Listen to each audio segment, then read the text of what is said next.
On va parler de cette réunion de l'OPEP+, qui a lieu cet après-midi en physique à Vienne. En physique, c'est un retour depuis 2 ans. Et ce qu'on attend, c'est une baisse significative des quotas de production de pétrole. On en parle avec vous, Benjamin Louvet, directeur des gestions matières premières au FI Asset Management.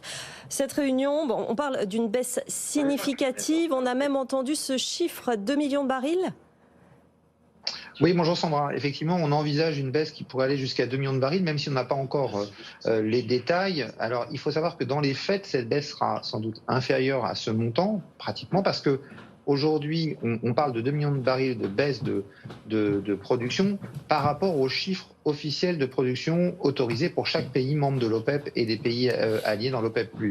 Or, beaucoup de ces pays aujourd'hui n'ont pas la capacité à produire au niveau maximum qui leur a été attribué. Donc en réalité, la baisse devrait être inférieure à ça, potentiellement se situer aux alentours de 1 million de barils, peut-être un petit peu moins. Mais cette baisse, entre guillemets, aujourd'hui, l'OPEP la présente comme une baisse technique et qui est, entre guillemets, cohérente avec l'attitude des banques centrales, et notamment de la Banque centrale américaine. C'est comme ça qu'ils justifient leur action, puisque la Banque centrale est en train d'agir sur les taux d'intérêt pour essayer de ralentir l'économie. Et qui dit ralentissement de l'économie, dit forcément baisse de consommation du pétrole.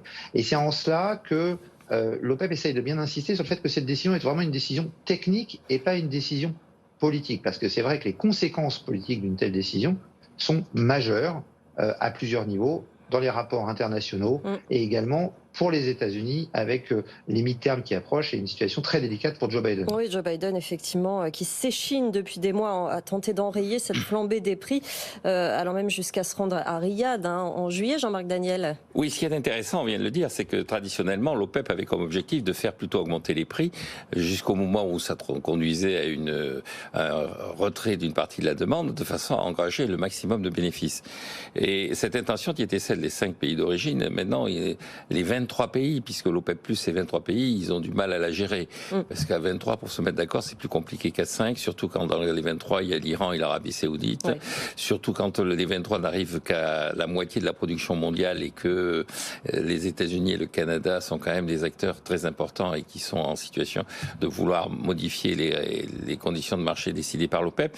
Donc là, ils sont véritablement dans une situation qui est plutôt une situation de conservation qu'une situation d'agression vis-à-vis des pays consommateurs de pétrole.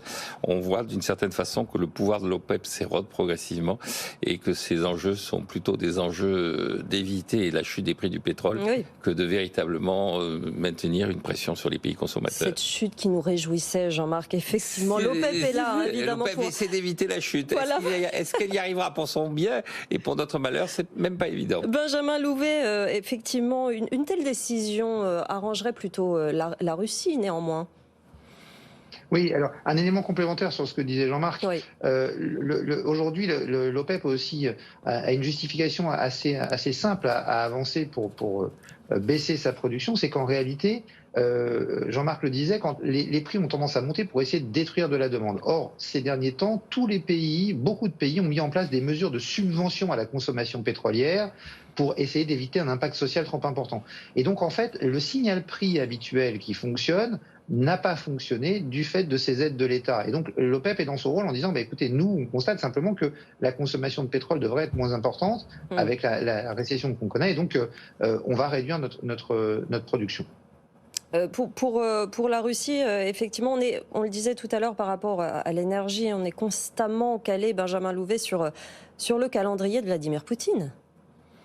Oui, on est dans une situation qui est assez complexe. L'Europe a ce matin voté le cap sur le prix des exportations pétrolières russes. Vladimir Poutine a été très clair sur ce sujet. Les pays qui appliqueraient ce cap se verraient bannis d'achats venant de Russie. Donc Vladimir Poutine fait le choix de, quitte à moins vendre, garder lui aussi un prix plus élevé. Et ça, c'est un vrai problème pour nous parce que si le pétrole russe devait disparaître du marché en début d'année, on se retrouverait dans une situation assez compliquée. Ouais. Et c'est une hypothèse qui n'est pas complètement exclue, sachant que compte tenu du fait que les conditions d'importation de ce pétrole russe vont être beaucoup plus compliquées parce qu'il y a des sanctions qui sont prévues vis-à-vis des compagnies de transport notamment, on risque de se retrouver avec des surprimes qui font qu'au final, ce pétrole, il va nous coûter le même prix.